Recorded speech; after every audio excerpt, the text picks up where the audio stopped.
अच्छा, पिछली वीडियो में हमने इस डेटा के लिए, इस मालूमात के लिए एक रिग्रेशन लकीर बनाई थी और उस रिग्रेशन लकीर में हमने कोशिश की थी कि खलल कम से कम हो और इसलिए हमने इसकी ढलान इस फॉर्मूले से मालूम की थी और इसका वाई इंटरसेप्ट हमने इस फॉर्मूले से मालूम किया था।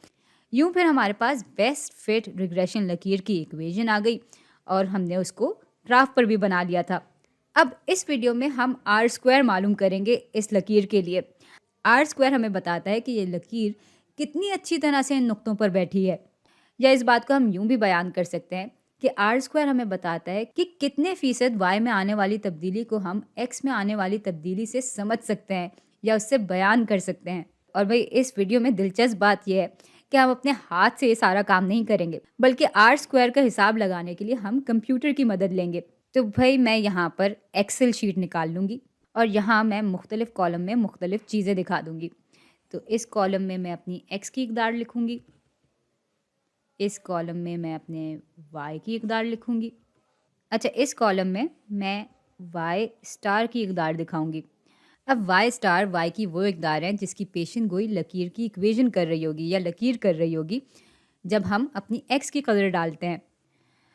अच्छा, अगले कॉलम में हम लिखेंगे सारे नुक्तों के वाई से जो स्क्वायर्ड फासला है लकीर तक का, उसे। तो ये मैं लिखूँगी स्क्वायर्ड विद लाइन यानी लकीर। अच्छा, इससे अगले कॉलम में हम दिखाएंगे वाई का स्क्वायर्ड फासला उसकी मीन से, उसके औसत कदर से। तो स्क्वायर्ड विद मीन, मीन यानी औसत कदर। अच्छा, मैं इसको कॉलम को ज़रा फैलाना चाह रही हूँ ताकि ये चीज़ हमें साफ साफ दिखे। हाँ, तो अब सारे कॉलम्स को हमने बयान कर लिया है। अब ज़रा अपने नुक्ते डालते हैं।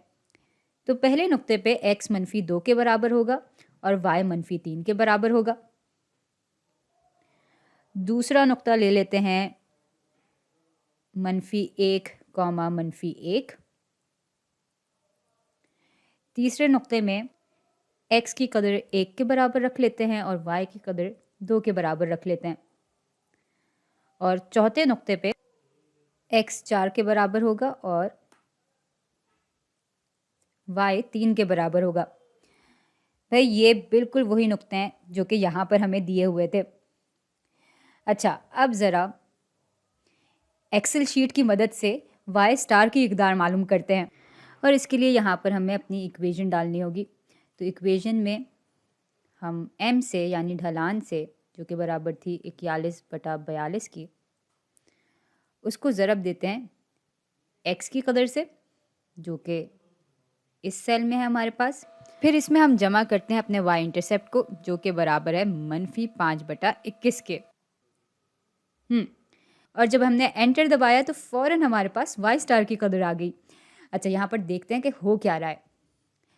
हाँ, तो ये जो नुक्ता है जहाँ पर x -2 के बराबर है, उस नुक्ते पे y की कदर -3 के बराबर है, लेकिन जो कदर हमें ये लकीर दे रही है y की, वो बराबर है -2.19 के। तो जाहिर सी बात है यहाँ पर खलल यानी एरर तो मौजूद है।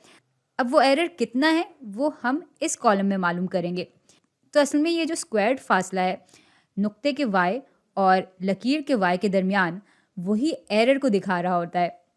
चले फिर ये मालूम कर ही लेते हैं। और इसको मालूम करने के लिए हम अपनी असल y कदर से माइनस करेंगे अपनी मुतवक्का y कदर को जो कि हमें लकीर दे रही है, और फिर इसका स्क्वायर ले लेंगे, इस फासले का स्क्वायर ले लेंगे। तो जब हम एंटर दबाते हैं तो हमारे पास ये चीज़ आ जाती है। और जैसे कि हमने बात की थी कि ये कदर दिखा रही होती है खलल को, एरर को। अच्छा, अब ज़रा देख लेते हैं कि हमारी y की असल कदर y की औसत कदर से कितना दूर है। तो उसके लिए हम y की कदर से माइनस कर लेंगे y की औसत कदर को। अच्छा, y की औसत कदर हमने इसका हिसाब लगाया हुआ था पहले से कि ये बराबर है 1/4 के। तो 1/4 को मैं 0.25 की सूरत में लिख लूँगी। और चूंकि ये एक स्क्वायर्ड फासला है तो हम इस पूरी चीज़ का स्क्वायर ले लेंगे और एंटर जब हम दबाएंगे तो हमारे पास ये कदर आ जाएगी। यानी y की असल कदर इस नुक्ते पे जो कि -3 के बराबर थी, वो y की मीन से इतने स्क्वायर्ड फासला दूर है। चलें, अब यही काम हम बाकी सारे नुक्तों के लिए भी कर लेंगे। लेकिन भाई इन नुक्तों के लिए हमें इतनी सारी ख्वारी करने की ज़रूरत नहीं है, और यही बड़ी दिलचस्प बात है एक्सेल शीट की, कि अब हम पूरी चीज़ को नीचे लेके जाएंगे तो इसी फॉर्मूले की मदद से जो कि हमने ऊपर लगाया था, हमें इन सारे नुक्तों की वाई स्टार कदर और उनका स्क्वायर्ड फासला लकीर से और उनका स्क्वायर्ड फासला वाई की औसत कदर से मिल जाएगा। और भाई ये हुआ ऐसे कि एक्सेल ने फिर इस फॉर्मूले में मुख्तलिफ एक्स की कदर डालना शुरू कर दी। यानी इस नुक्ते के लिए फिर इसने एक्स की ये कदर डाली, इस नुक्ते के लिए एक्स की ये कदर डाली, और ऐसे ही इसने बाकी चीज़ों के लिए भी किया। तो भाई इसलिए इस तरह की कैलकुलेशन, इस तरह का हिसाब किताब जब हम कंप्यूटर के ज़रिए करते हैं तो हमारा काम काफ़ी हद तक आसान हो जाता है। चलें, अब ऐसा करते हैं कि कुल स्क्वायर्ड खलल जो है वो मालूम कर लेते हैं। उसके लिए हम यहाँ पर सम लिखेंगे,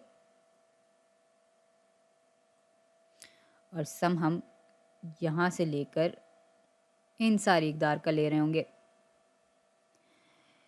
तो भाई टोटल स्क्वायर्ड एरर हमें 2.73 वगैरह वगैरह के बराबर मिल जाएगा।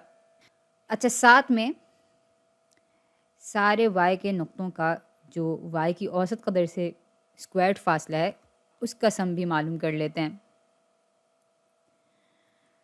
तो ये हम पकड़ेंगे और इसको नीचे तक ले जाएंगे, और यूँ हमारे पास 22.75 आ जाता है। चलें, एक दफ़ा फिर से देख लेते हैं कि ये इकदार किस चीज़ को दिखा रही हैं। तो भाई ये जो सारी इकदार थी वो असल में किस रंग से दिखाऊं, पीले रंग से दिखा लेती हूँ। हाँ, वो इस फासले का स्क्वायर और इस फासले का स्क्वायर और इस फासले का स्क्वायर और इस फासले के स्क्वायर को दिखा रही थी, और फिर इन सब को हमने आपस में जमा कर लिया तो हमें लकीर का कुल खलल मिल गया, जो कि एक्सेल शीट पे मैंने इस नाम से दिखाया था, स्क्वायर्ड लाइन के नाम से दिखाया था, और ये बराबर आ गया था 2.73 के। बल्कि इसको राउंड ऑफ करके 2.74 की सूरत में ही लिख लेते हैं। अच्छा, अब ज़रा आते हैं इस कदर पर जो स्क्वायर्ड मीन हमने मालूम किया था। तो भाई स्क्वायर्ड मीन असल में किस रंग से दिखाऊं, हरे रंग से दिखा लेते हैं। हाँ, तो स्क्वायर्ड मीन असल में y की जो औसत कदर है 1/4, जो कि कुछ यहाँ होगी। तो स्क्वायर्ड मीन यानी औसत कदर से सारे y के नुक्तों का स्क्वायर्ड फासला, इसको अगर मैं ज़ाहिरी तौर पर देखना चाहूँ तो ये है भाई, इस नुक्ते की y की कदर का फासला, स्क्वायर्ड फासला y की औसत कदर से इतना है। मतलब ये फासला है, इसका फिर हमने स्क्वायर ले लिया था। इसका इतना है, इसका इतना है, और इस नुक्ते का फासला y की औसत कदर से इतना है, और उसके बाद हमने इसका भी स्क्वायर ले लिया था। और इन सारे स्क्वायर्ड फासलों को जब हमने जमा किया था तो हमारे पास स्क्वायर्ड मीन आ गया था, जो कि बराबर था 22.75 के। अच्छा, अब अगर आपको याद हो तो पिछली वीडियोज़ में हमने इस चीज़ को इस निशान से भी दिखाया हुआ है। तो ये चीज़ असल में दिखा रही होती है सारे नुक्तों का y की औसत कदर से स्क्वायर्ड फासले को। तो ये असल में हमारा कुल खलल है। और भाई ये चीज़ उस खलल को दिखा रही है जिसमें y में आने वाली तब्दीली को हम x में आने वाली तब्दीली से एक्सप्लेन नहीं कर सकते, उससे समझा नहीं सकते। और अब अगर हम जानना चाहते हैं कि कुल y में आने वाली तब्दीली की फ़ीसद क्या है जो कि इस लकीर से बयान नहीं हो पा रही है, तो उसके लिए हम इन दोनों खलल का या इन दोनों तगय्युर का तनासुब ले सकते हैं। ये ज़रा मैं लिख के भी दिखा दूँ। तो भई कुल तब्दीली जो कि इस लकीर से बयान नहीं हो पा रही है, वो इस तनासुब के बराबर होगी। यहाँ पर हमें डेसिमल मिलेगा, लेकिन डेसिमल को अगर हमें फ़ीसद की शक्ल में दिखाना है तो हम इसको 100 से ज़रब दे सकते हैं। लेकिन बुनियादी तौर पर ये तनासुब दिखा रहा है कुल तगय्युर को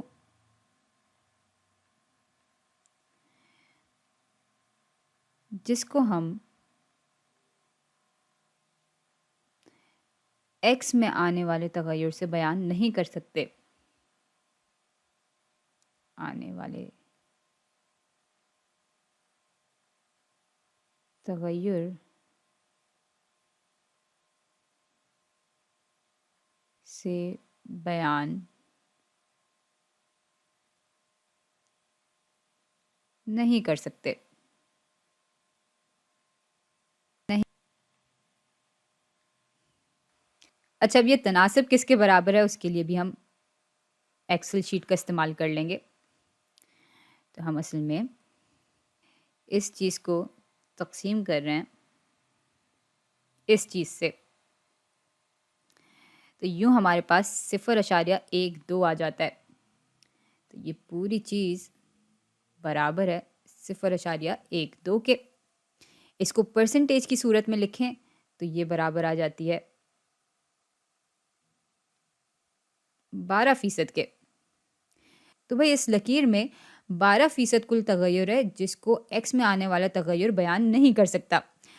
लेकिन अब चूंकि आर स्क्वायर, और अब मेरे पास सारे रंग ख़त्म हो गए, चलिए गुलाबी बच गया। लेकिन चूंकि आर स्क्वायर दिखा रहा होता है कि लकीर कितनी अच्छी फिट है, यानी ये कितनी अच्छी तरीके से इन नुक्तों पर बैठ रही है, तो आर स्क्वायर एक तरह से इस चीज़ की बिल्कुल उलट चीज़ की निशानदेही कर रहा होता है। और अगर 12% कुल तगय्युर को हम x में आने वाले तगय्युर से बयान नहीं कर सकते, तो 100 माइनस 12% हमें दिखा रहा होगा कुल तगय्युर के उस फ़ीसद को जिसको x में आने वाले तगय्युर बयान कर पा रहा है। तो भाई 100 माइनस 12 बराबर होता है 88 के। 88%, या अगर आप चाहें तो 88% को 0.88 की सूरत में भी दिखा सकते हैं। खैर, ये चीज़ दिखा रही है कुल तगय्युर को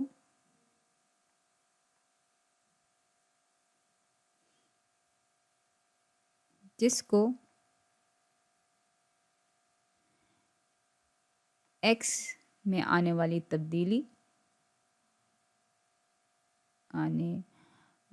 तब्दीली या आने वाले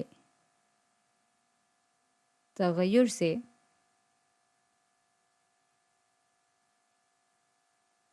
बयान किया जा सकता है।